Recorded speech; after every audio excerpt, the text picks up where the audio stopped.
So I've just finished The Last Hours and it ruined my life. So let's get into it. Now, before we start, I know there's a lot of controversy around Cassandra Clare.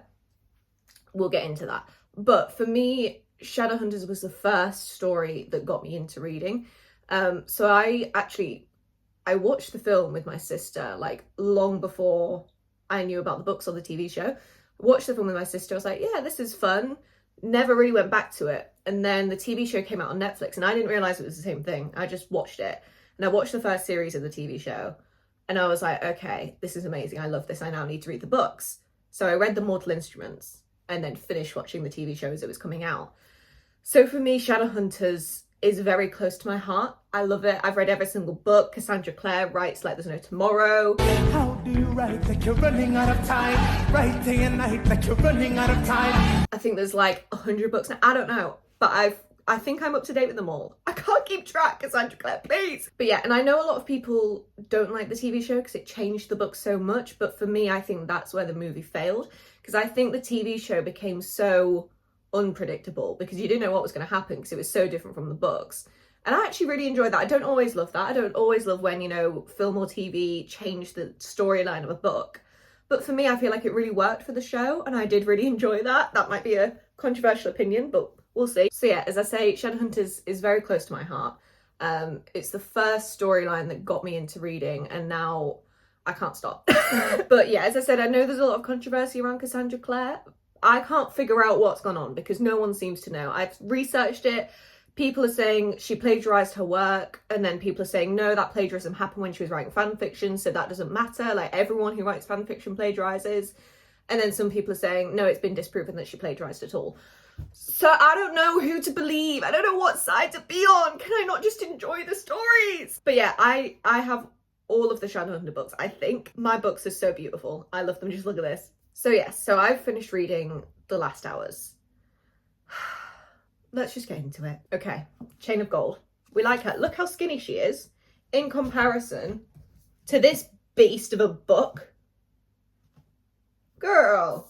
Anyway, Chain of Gold. Now, I never know what to expect because I feel like The Mortal Instruments was like my first love of this world. And then sometimes I hear people saying, oh, she's just repeating the same story in a different timeline. I read The Infernal Devices, loved it. And then I was like, okay, so this follows on from The Infernal Devices, right? So I was like, is it just going to be the same as The Infernal Devices, just a bit later on? I loved it. I actually loved it.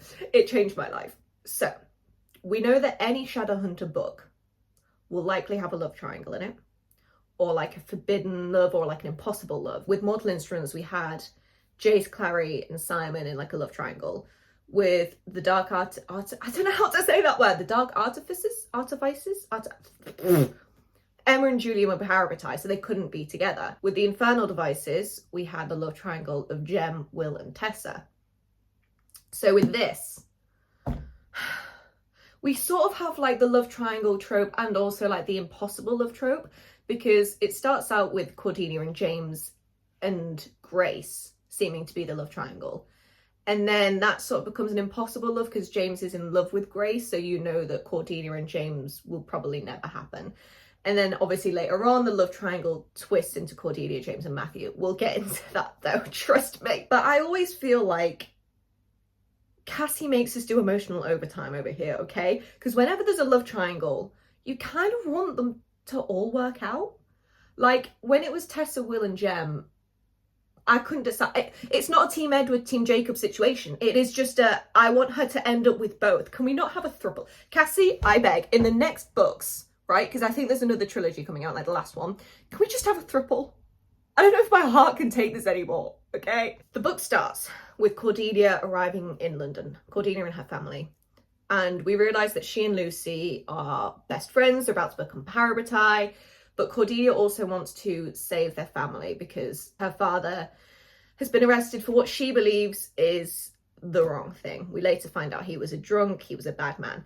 Anyway, we also sort of start to see that Cordelia is in love with James, but she's not admitted that to anyone. And Lucy's sort of joking around, oh, you know, if you become James's wife, like we could be actual sisters. And Cordelia's like, yeah. Then we get to like the ball. I can't remember what the ball was for. Was it like to look? I've read these 3 books in the space of 2 months. My brain is still on this one. I can't remember what happened in the first book, right? So bear with me. Anyway, we get to the ball. I think it's to welcome Cordelia and her brother Alistair and their mum Sona. I think it's pronounced Sona. Girls, let me tell you, when I read fantasy books, I don't know how to pronounce half the things. All right, bear with me. Anyway, Grace arrives. From the get-go, I did not like Grace. I can't lie to you. You know when you read a book with a Herondale, Herondales love with everything they have. And for me, the moment we saw Grace, I was like, I don't know that I like that. Like from the get-go, I was like, I don't like Grace and James together. Something doesn't feel right there. We know what we later find out. We'll get into that. So James ditches Cordelia at the ball. My poor baby. Matthew steps in to dance with her. And I don't think that's where Matthew's love for her starts. I think that's where their friendship starts. And then later on, everything happens. But also, the person to turn up to the ball alongside Grace is Jessie Blackthorne. Now, in the prologue, when Lucy was a child, she meets Jessie and she thinks he's a fairy or something like that because he doesn't have Shadowhunter marks. He turns up at the ball and she's like, he looks exactly the same as he did when I was a child. What? They obviously go into like a different room and have a talk and we find out he's a ghost. And I feel like this becomes like a very Casper storyline. I know it's nothing like Casper, but to me it's that thing of she is the only person to see him and she starts to like fall for him, like they become friends and they fall. I don't know. I know it's nothing like Casper, but I think for me, it was very similar. It's like, it gives Casper vibes, you know, and I grew up on Casper. So for me, I loved this from the get-go. I loved Jessie and Lucy from the get-go. But obviously this sort of becomes the forbidden love of the trilogy because Jessie's a ghost. So although they can like love each other, he's never gonna be real. Like she's always gonna have to move on at some point and he knows that. So he's like, you know, holding back the feelings. Anyway, the storyline gets going. Obviously, Shadowhunters are starting to get sick. We later find out it's Belial's. I don't know how to pronounce his name. I'm going to say Belial. That feels like the easiest way to say it. Belial, I know it's probably wrong. Don't come at me. This is Belial's plan to get to James because he's his grandson. And I kind of really love this exploration of Tessa's father because obviously we love Tessa already from the Infernal Devices. And I just love like seeing this development of like her past as well along with her future. Do you know what I mean? Because this is all about her kids. I've just realised. Fuck off. Fuck off. I've just realised because Tessa's obviously a warlock, she will have seen Lucy and James grow old. Like she'd have... Oh my god, like I knew she saw Will grow old and die because then she ends up with Jem and that does work out for our love triangle there. But oh my god, she sees her kids grow old and die and she stays the same age. I'm about to have a mental breakdown. I can't do this. I'm fine. We're fine. Let's just proceed. Where the fuck was I? Yeah, Grace's mother, Tatiana, bitch.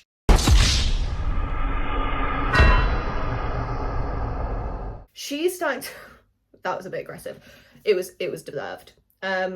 She's starting to work with Belial. Well, she's not starting to. She's been working with Belial the whole time. But we realise that there's something odd about Grace and James's relationship. I told you. From the get-go, something isn't right. And I knew, because you always, even in everyone's different like point of views, in James's point of view, he always like mentions whenever he thinks of Grace, there's like a tug on that bracelet. Oh yeah, she gave him a bracelet. We all remember that. It's fine. She gave him this bracelet, and whenever he says like, oh, I think of Grace or I think of like Cordelia, there's like a tug on the bracelet. Like he's like, oh, I feel like the bracelet's burning me. I'm like, bro, do we not? Does no one else see what's happening here? Because I fucking do. You've been possessed. Well, not possessed, spelled, whatever. I'm emotional right now. And also, whenever Cordelia talks about him, she's like, oh, he has this mask up. Like whenever he's like around Grace or whatever, like this mask comes up, and I was like, because he's spelled. Because he's spelled. Like, I just found it very strange. Whenever he thought about Cordelia in like a loving way, all of a sudden his thoughts went to Grace. I was like, okay. So I was like, okay, so we all know what's happening here, right? Like, he's actually in love with Cordelia and he just doesn't know it, which is more heartbreaking than just any regular love triangle, because Cordelia fucking loves him, he loves her, but they can't be together because he's literally spelled into loving someone else. I hate reading. I really fucking do. I hate reading. And then we start to explore Lucy and Jessie. And we find out that Lucy can see certain ghosts that the Herondales can't. Because obviously the Herondales can see ghosts. They have... Oh, and I love that Jessamine was part of this story as well. Because obviously she was in the Infernal Devices. And then she's in this as a ghost. I love that. I love her. I know she's a bitch, but she's a good bitch, you know? But yeah, and we figure out that Lucy can see ghosts that the Herondales can't see, which is Jessie. And we start to wonder, why is Jessie like an outlier? Do you know what I mean? Like, why can she see Jessie when no one else can? We also start to figure out, obviously, that James and Lucy have these powers from Belial. Belial? And James's power is that he can sort of go into the shadow realm. I don't fully understand it, I'm sorry. Whereas Lucy has this control over the dead. She has control over ghosts, which we later find out. She also finds out later on that Tatiana has been keeping Jessie's body half alive. Strange. Mother of the year, everyone. I think it's also this book that we find out she has control over ghosts. It is because there's a battle where Cordelia falls into the water and Lucy tries to go after her, and then she's just screaming, someone help, come help, someone help me. And a load of ghosts like pop up and bring Cordelia out of the water. Jessie shows up as well, and Lucy's like, what are you doing here? And he's like, I answered your call. And I was like, oh, I'm getting ahead of myself. Obviously, in this book, we also find out that Alistair and Thomas kind of have a thing. So the first we sort of see of Alistair's like relationships is him with Charles. And we obviously realise that that is not a good relationship. It's not a healthy relationship, and he gets himself out of that. Proud. We also find out in a Thomas flashback that him and Alistair sort of had this time in Paris that was kind of romantic. We love. But we know that Alistair bullied Thomas and his friends in school. So I was very conflicted about this relationship to begin with, because I was like, okay, but he's a bully. But is he a bully because he hates himself? You know what I mean? Like, I feel like sometimes bullying is never okay, but I more mean like his motivations behind it. And I think the fact that he started to apologize to them and he was like, no, genuinely, like the way I was in school was ridiculous, I'm sorry, was okay. Like, he starts to become a healthy person, I think. I think in this book, he's not, because he's with Charles and he thinks that that is love. It's not. But I think he starts to heal, and I think that his love for Thomas is sort of like the Kickstarter of that. And I think this time that they have in Paris, I love that it's like for the both of them, it's like this special time, this like time that was just for them. And let me tell you, when I read that flashback, I was like, so I'm going to need more of this. These two better become a thing in the later books, because otherwise I will throw hands. Part 3, when we read Chain of Thorns, we will get into that, because some things I weren't happy with. Wasn't. Wow. But we also find out as well, it's not just Thomas and Alistair that we have as representation. We have Ari and Anna, which I kind of love, kind of hate, because I feel like they're not a healthy relationship.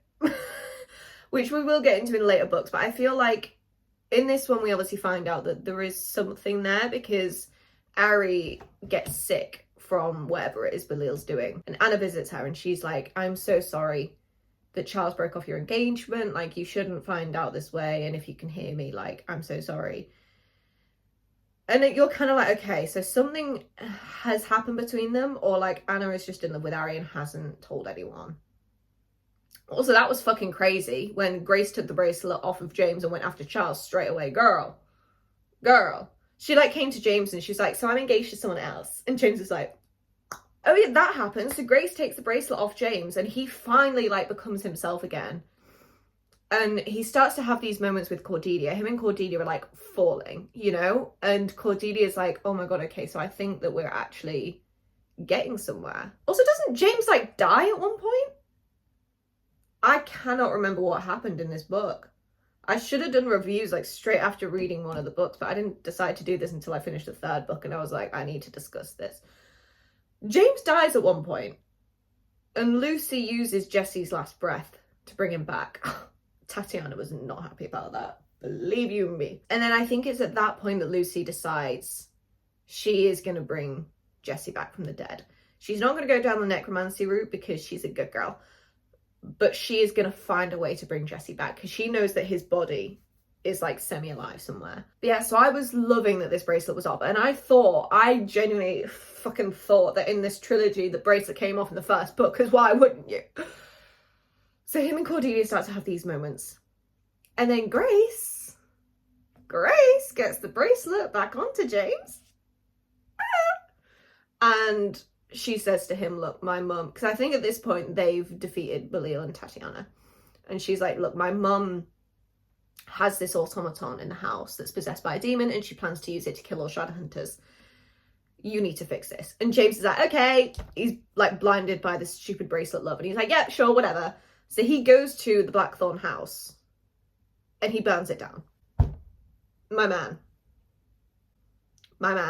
So he burns it down. Obviously, Matthew and Cordelia witness this because they go after him and they're like, what the fuck is he doing? And then there's like this big enclave meeting towards the end. The end of this book ruined my life. There's this big enclave meeting towards the end where Tatiana barges in and she's like, James Herondale burned down my house last night. And obviously James isn't going to say anything. And she says to Grace, you know what happened, tell everyone. And Grace is about to like speak up when Cordelia's like, oh, he can't have burnt down your house last night, Tatiana, because he was with me in my room all night. Now, today, what the f*** am I even doing here? Girl, you're going to ruin your life for a boy that doesn't love you. I mean, he does love you, but you don't know that.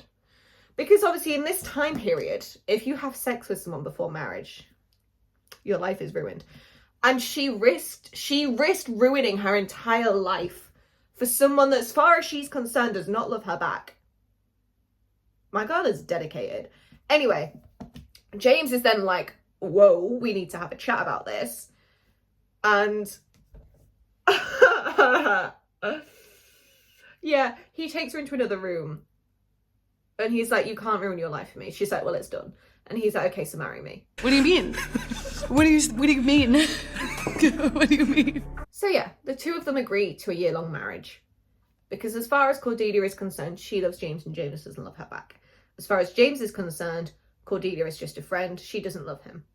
Cordelia's plan is to get as much time with James as she possibly can in that year. James's plan is be with Cordelia. After the year, she'll divorce him and he'll go be with Grace. So, yeah, that's basically where this book ends. I'm glad that I had the entire trilogy, because if I'd have read that and didn't have the next book to go on to, I'd have been like, what? So yeah, that then takes us over to the next book, where obviously they get married, they start living together, but we'll get into that. Look out for part 2.